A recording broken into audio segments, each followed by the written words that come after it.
Gaya hidup sehat semakin menjadi tren di kalangan masyarakat saat ini.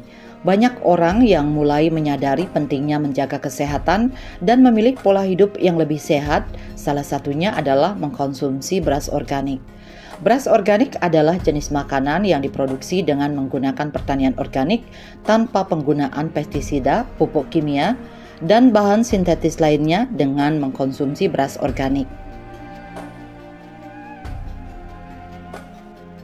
Beras organik memiliki sejumlah keunggulan dibandingkan beras lain. Mengkonsumsi beras organik dapat mengurangi paparan terhadap residu pestisida dan menjaga kesehatan tubuh. Selain itu, beras organik kaya akan nutrisi karena dibudidaya melalui pertanian organik yang menggunakan tanah yang kaya akan bahan organik dan mikroorganisme yang bermanfaat. Hal ini membuat beras organik mengandung lebih banyak nutrisi seperti vitamin, mineral, dan antioksidan. Nutrisi yang cukup dalam makanan organik dapat membantu menjaga kesehatan tubuh dan meningkatkan sistem kekebalan tubuh. Masyarakat yang peduli dengan lingkungan memilih mengkonsumsi beras organik karena pertanian organik lebih ramah lingkungan. Mengkonsumsi beras organik karena dipercaya bahwa memiliki rasa yang lebih baik dan lebih alami dibandingkan dengan beras konvensional. Beras organik memiliki tekstur yang lebih lembut, aroma yang lebih kaya, dan rasa yang lebih autentik. Selain itu, beras organik juga diketahui memiliki biji yang lebih utuh dan tidak mengalami proses penggilingan yang berlebihan, sehingga menghasilkan nasi yang lebih berkualitas. Beras organik lebih segar dan aman untuk dikonsumsi karena tidak menggunakan pestisida dan bahan kimia berbahaya.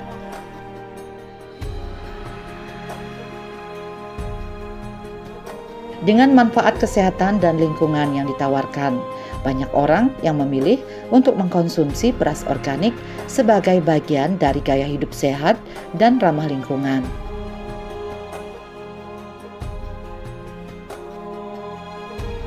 Seiring perkembangan zaman, generasi muda saat ini semakin banyak yang tertarik untuk menjadi petani milenial, khususnya yang bergerak di pertanian organik. Fenomena ini menunjukkan adanya pergeseran tren dan minat generasi muda dalam mengembangkan karir di sektor pertanian. Memiliki kesadaran yang tinggi akan pentingnya menjaga keberlanjutan lingkungan, generasi muda ingin berkontribusi dalam mempertahankan keseimbangan ekosistem dan mengurangi dampak negatif dari pola pertanian konvensional.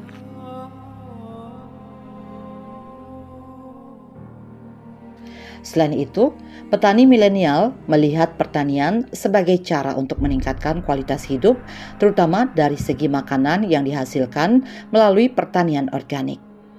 Generasi muda yang memilih menjadi petani milenial membawa semangat baru dalam sektor pertanian. Mereka menghadapi tantangan dan peluang dengan kreativitas, inovasi, dan semangat keberlanjutan. Melalui peran mereka sebagai petani milenial, mereka berharap dapat memberikan kontribusi positif dalam menciptakan sistem pertanian yang lebih berkelanjutan, sehat, dan adil.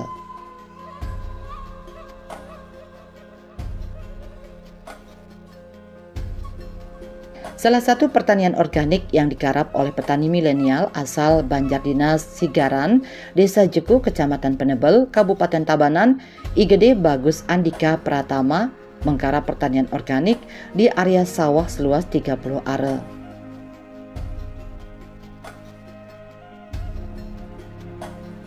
Pria yang hangat disapa Andika ini memilih untuk menjadi petani milenial yang berkecimpung dalam pertanian organik.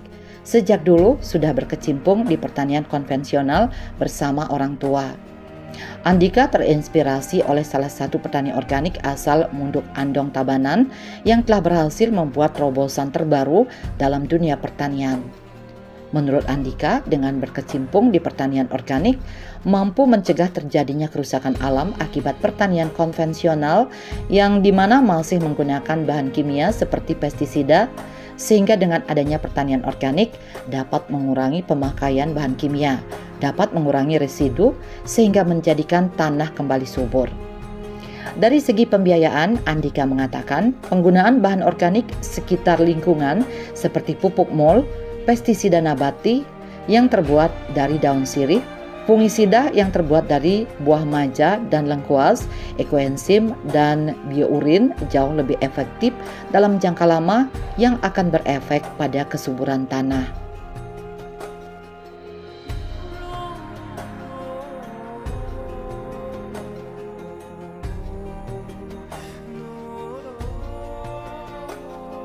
Pertanian yang saya jalani sekarang yaitu pertanian organik, yang dimana saya dulu emang berkecimpung ke pertanian konvensional bersama orang tua, tapi saya berpikir bahwa alam itu akan dirusak kalau kita meneruskan penggunaan konvensional.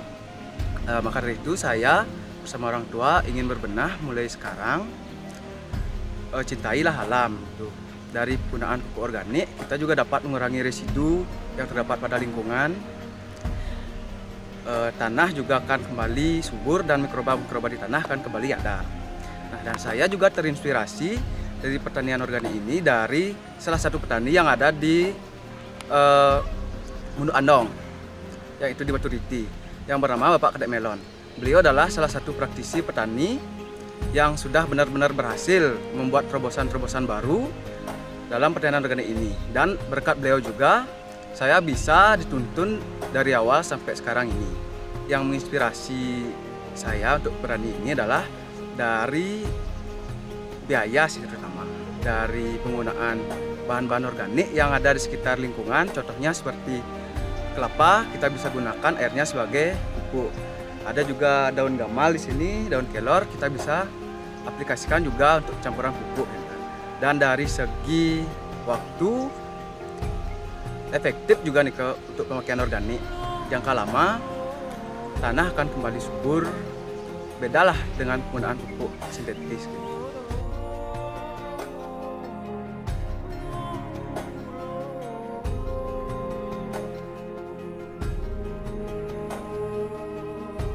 Dalam menggarap pertanian organik, Andika menanam padi jenis Inpari 32 Pertiwi pada lahan seluas 30 are dan tanaman cabai di lahan seluas 4 are. Teknik pertanian yang digunakan secara tradisional dengan mengaplikasikan pupuk organik cair yaitu biourin dan pupuk mol yang disemprotkan pada tanaman untuk merangsang pertumbuhan tanaman. Untuk perawatan digunakan pula pupuk cair yang bahannya didapat dari lingkungan sekitar. Waktu yang dibutuhkan untuk dapat menghasilkan beras organik jauh lebih cepat daripada beras yang dihasilkan melalui pertanian konvensional. Menurut Andika, hal tersebut menjadi salah satu keunggulan pertanian organik. Selain menjaga kesuburan tanah, mikroba dalam tanah tetap terjaga. Saya sekarang memakai teknik tradisional, yaitu dengan pengaplikasian pupuk organik cair yaitu biourin, dan saya menggunakan pupuk semprot sebagai pupuk perangsang tumbuh daun yaitu pupuk mol. Perawatan yang saya lakukan sekarang itu sangat simpel, terutama saya masih merawat dengan organik nih ya. Dari perawatan tumbuh saya menggunakan pupuk kocor, pupuk cair nih, menggunakan biourin. Dan sama seperti tadi untuk pupuk daun, pupuk buah saya pergunakan mol. Semua yang saya gunakan tadi bahannya ada di lingkungan sekitar. Untuk membutuhkan waktu dari saya nanam sampai panen sekarang ini sebenarnya sama seperti petani-petani konvensional lainnya. Mungkin kita menggunakan pupuk organik ini bisa lebih cepat pemanenannya. Contohnya ada sekeliling saya ini, padahal ini menggunakan pupuk organik, sedangkan yang lainnya konvensional. Nanamnya juga bertepatan harinya sama, tapi saya bisa lebih panen terdahulu daripada mereka. Ini keunggulan salah satu dari organik. Dan tanah, mikroba di tanah itu pasti akan ada lagi kembali. Tanah bisa lagi subur.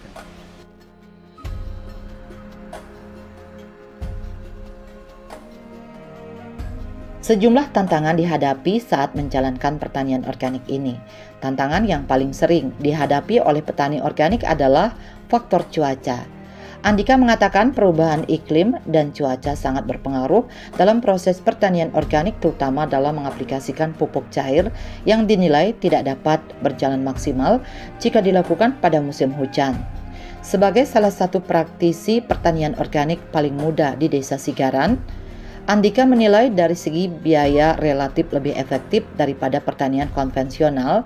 Beras yang dihasilkan memiliki kualitas tinggi.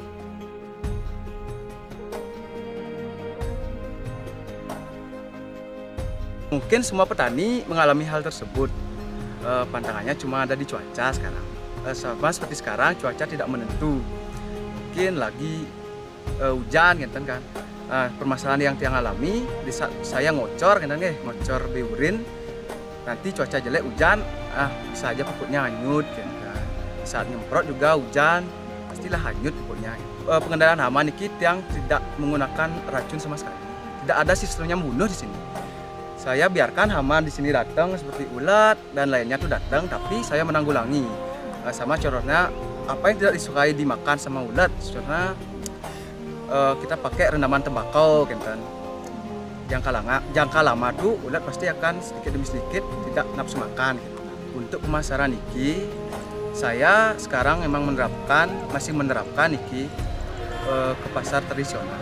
Tapi sistemnya tiang niki untuk kedepannya pasti dia akan mencari multi level dan hasil dari tanaman yang tiang budidayakan nanti mudah-mudahan saya akan bisa kirim ke pasar modern dan ngekspor ekspor keluar kan.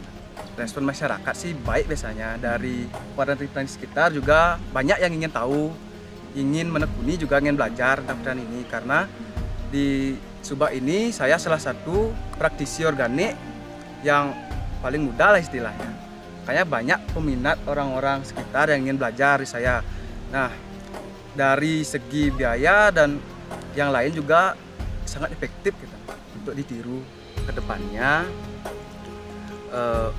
Ini yang akan buat untuk berkelanjutan gitu nih. Pertanian organik ini akan yang buat berkelanjutan dan bisa memotivasi tokoh-tokoh masyarakat dan anak muda milenial khususnya untuk ikut berpartisipasi atau berkecimpung dan ikut melestarikan tentang pertanian organik ini. Dan saya juga ingin mencari jalan keluar untuk masalah krisis pangan itu. Krisis pangan. Kalau kita udah sama-sama menjadi praktisi di pertanian organik yang mandiri niki, pastilah kita dapat menemukan jalan keluar untuk masalah krisis pangan itu. Untuk rencana pengembangan ke depan, Andika akan membuat pertanian organik ini menjadi pertanian berkelanjutan, di mana dapat menjadi motivasi tokoh masyarakat khususnya generasi muda untuk ikut berpartisipasi dan berkecimpung dalam pertanian organik ini. Selain itu, pertanian organik ini dapat menjadi solusi terjadinya krisis pangan dan mengajak masyarakat khususnya generasi muda untuk bersama-sama menemukan solusi terjadinya krisis pangan yang terjadi saat ini, terutama memperkenalkan dan menerapkan beras organik sebagai makanan yang dapat dikonsumsi sehari-hari.